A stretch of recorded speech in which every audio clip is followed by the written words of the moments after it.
आज अपन next topic पढ़ेंगे प्रमुख अंतःस्रावी ग्रंथियाँ, जो तंत्रिका तंत्र वाले चैप्टर में है क्लास 10th की। हाइपोथैलेमस पढ़ेंगे, पीयूष ग्रंथि, पीनियल ग्रंथि, थायराइड ग्रंथि, पैराथायराइड ग्रंथि, अग्नाशय ग्रंथि, एड्रिनल ग्रंथि, थाइमस ग्रंथि और जनन ग्रंथि। इन ग्रंथियों के बारे में विस्तार से पढ़ेंगे। देखो, सबसे फर्स्ट में है हाइपोथैलेमस ग्रंथि। हाइपोथैलेमस अग्र मस्तिष्क का भाग होता है। किसका भाग होता है? अग्र मस्तिष्क का। ये पीयूष ग्रंथि से स्रावित होने वाले हार्मोनों का संश्लेषण और स्राव पर नियंत्रण करता है। पीयूष ग्रंथि के द्वारा स्रावित होने वाले हार्मोनों के संश्लेषण और स्राव दोनों को नियंत्रित करने का काम किसका होता है? हाइपोथैलेमस का। ये मोचक तथा निरोधी दो प्रकार के हार्मोनों का निर्माण करता है।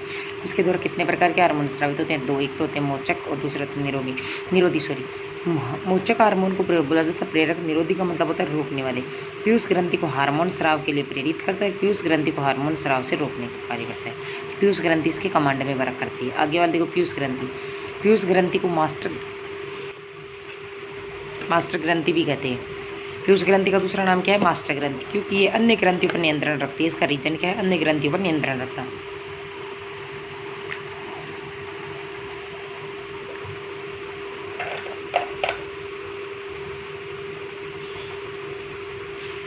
यह ग्रंथि मस्तिष्क के पास मटर के दाने के आकार की होती है।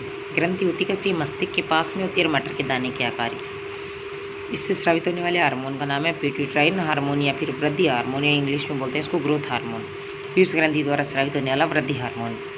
यह हार्मोन शरीर की वृद्धि और विकास को नियंत्रित करता है। यानी हमारे शरीर में जो वृद्धि है, विकास है, उसको नियंत्रित करने का काम किसका होता है? पीयूष ग्रंथि द्वारा स्रावित हार्मोनों का। व्यक्ति बौना रह जाता है तथा अधिकता से अधिकायता हो जाती है। यह हार्मोन शरीर की वृद्धि और विकास को नियंत्रित करती है। यदि इस हार्मोन की कमी रह जाती है तो व्यक्ति बौना रह जाएगा, और अधिक हो जाएगा तो व्यक्ति की लंबाई शरीर की बहुत ज़्यादा हो जाती है। तो इसका मतलब व्यक्ति की हाइट कम है, ज़्यादा है, ये किस पे डिपेंड करता है? वृद्धि हार्मोन। वृद्धि हार्मोन किस पे डिपेंड करता है? पीयूष ग्रंथि। पीनियल ग्रंथि, ये अग्र मस्तिष्क के ऊपरी भाग में पाई जाती है। स्रावित हार्मोन का नाम है मेलेटोनिन। ये हमारे शरीर में दैनिक लय के लिए उत्तरदायी होता है। जो दैनिक लयबद्ध क्रिया होती है ना अपनी, उसके लिए। थायराइड ग्रंथि। थायराइड ग्रंथि गले में श्वास नली के दोनों ओर स्थित होती है। इसे अवट्टु ग्रंथि भी कहते हैं। थायराइड ग्रंथि का नाम क्या होता है? अवट्टु ग्रंथि। यह ग्रंथि थायरोक्सिन हार्मोन का निर्माण करती है। इस ग्रंथि द्वारा स्रावित होने वाले हार्मोन का नाम क्या? थायरोक्सिन। इस हार्मोन के लिए आयोडीन की आवश्यकता होती है। थायरोक्सिन हार्मोन को बनाने के लिए कौन से तत्व की आवश्यकता होती है? आयोडीन। आयोडीन, अब सुना होगा, आयोडीन युक्त नमक खाना चाहिए। इसका मतलब वो थायरोक्सिन हार्मोन बनाएगा। थायरोक्सिन की कमी हो जाएगी ना अगर शरीर में अपने, यानी आयोडीन युक्त नमक वगैरह आयोडीन से अपने प्रोडक्ट नहीं खाएंगे, थायरोक्सिन की कमी होगी तो गलगंड या घेंगा या गोइटर बोला जाता है। घेंगा या गोइटर या गलगंड बोलते हैं, रोग हो जाता है। तो अधिकता से नेत्रोंसधि रोग हो जाता है, और अधिक हो जाएगा ना कि थायरोक्सिन, तो नेत्रोंसधि रोग हो जाता है। पैराथायराइड ग्रंथि। ये ग्रंथि गले में थायराइड ग्रंथि के पीछे स्थित होती है। इन थायराइड ग्रंथि के पीछे स्थित होती है। इसी की ऐसे दिखती है डायग्राम में से, जैसे उसके अंदर ही धसी हुई सी स्ट्रक्चर होती है इसकी। यह ग्रंथि पैराथायरोक्सिन हार्मोन का स्राव करती है। पैराथायराइड ग्रंथि द्वारा पैराथायराइड हार्मोन। ये ग्रंथि हमारे शरीर में कैल्शियम तथा फॉस्फेट के स्तर को बनाए रखती है। इस हार्मोन की कमी से टिटेनी रोग हो जाता है, और इस हार्मोन की कमी से कौन सा रोग होता है? टिटेनी। अग्नाशय ग्रंथि। अग्नाशय ग्रंथि से ग्लूकागोन व इंसुलिन दो हार्मोनों का स्राव होता है। ग्लूकागोन हार्मोन बहुत ही अच्छे है, इसको मिश्रित ग्रंथि बोलते हैं अग्नाशय ग्रंथि को। अग्नाशय ग्रंथि से ग्लूकागोन और इंसुलिन दो हार्मोनों का स्राव होता है। ग्लूकागोन हार्मोन शरीर में ग्लूकोज की मात्रा को बढ़ाता है। ग्लूकागोन हार्मोन क्या करता है? शरीर में ग्लूकोज के लेवल को बढ़ा देता है। अग्नाशय ग्रंथि द्वारा ग्लूकागोन और इंसुलिन दो हार्मोन बनते हैं। ग्लूकागोन हार्मोन है, शरीर में ग्लूकोज की मात्रा को बढ़ाता है। ये एक हार्मोन अल्फा कोशिकाओं से निर्मित होता है। इसको बनाने वाली कोशिका होती है अल्फा, जबकि बीटा कोशिकाओं से इंसुलिन हार्मोन स्रावित होता है। बीटा कोशिकाओं से बनने वाला हार्मोन है इंसुलिन, जो शरीर में ग्लूकोज की मात्रा को नियंत्रित करता है। उल्टा हो गया, ग्लूकागोन की अगर मात्रा बढ़ेगी तो ग्लूकोज की मात्रा रक्त में बढ़ जाती है, यानी शुगर लेवल बढ़ जाएगा। फिर अगर इंसुलिन की अमाउंट बढ़ जाएगी तो इंसुलिन ग्लूकोज की मात्रा को कम कर देता है। जब इंसुलिन हार्मोन की कमी हो जाती है, यानी कमी हो जाएगा, इसका मतलब ग्लूकागोन का स्तर ऑटोमेटिक बढ़ गया, तो शरीर में ग्लूकोज की मात्रा बढ़ जाती है और व्यक्ति मधुमेह रोग से ग्रसित हो जाता है, जिसको बोलते हैं डायबिटीज रोग हो गया। तो इसी के कारण होता है। अग्नाशय ग्रंथि मिश्रित ग्रंथि कहलाती है। इससे स्रावित होने वाले हार्मोनों के नाम ग्लूकागोन और इंसुलिन हार्मोन। ग्लूकागोन हार्मोन का स्राव अल्फा कोशिकाओं द्वारा, इंसुलिन हार्मोन का स्राव बीटा कोशिकाओं के द्वारा होता है।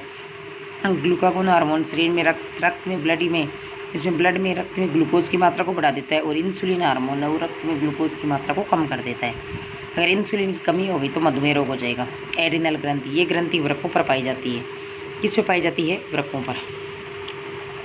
एड्रिनल ग्रंथि से एड्रिनलिन हार्मोन का स्राव होता है। और एड्रिनल ग्रंथि से कौन सा हार्मोन स्रावित होता है? एड्रिनलिन। इस हार्मोन को संकटकालीन या आपातकालीन हार्मोन के नाम से कौन सा हार्मोन होता है? एड्रिनलिन।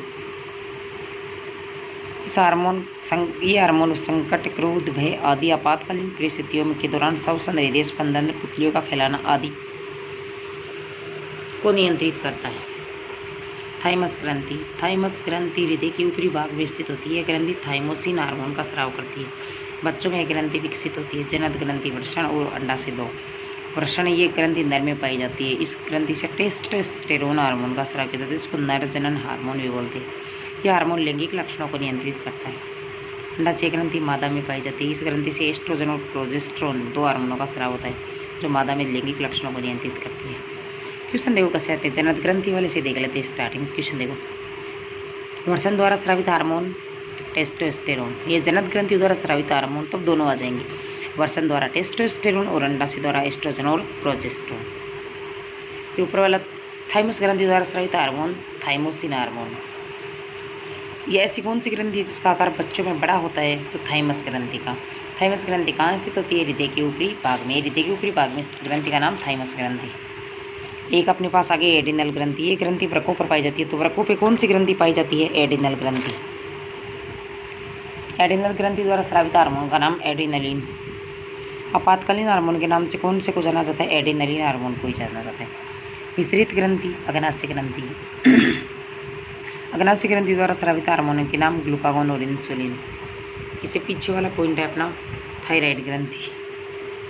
थायराइड ग्रंथि श्वास नली के पास में कौन सी ग्रंथि स्थित होती है? थायराइड ग्रंथि। थायरोक्सिन हार्मोन का स्राव करती है। आयोडीन वाले तत्व वाले से तो क्वेश्चन आया हुआ पहले का एग्जाम में। थायरोक्सिन हार्मोन को बनने के लिए कौन से पोषक तत्वों की आवश्यकता होती है? तो आयोडीन की। थायरोक्सिन की कमी से होने वाला रोग है गलगंडे, गोइटर या घेंगा रोग। फिर देखो पीयूष ग्रंथि। पीयूष ग्रंथि द्वारा स्रावित हार्मोन वृद्धि हार्मोन।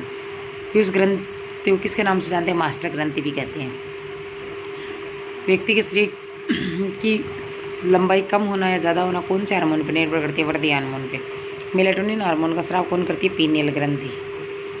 हाइपोथैलेमस, सर्वोच्च कमांडर का काम कौन करती है? हाइपोथैलेमस। पीयूष ग्रंथि को हार्मोन स्राव के लिए प्रेरित करना, रोकने का काम भी किसका होता है? हाइपोथैलेमस। ये होगी आपकी ग्रंथियों के नोट्स।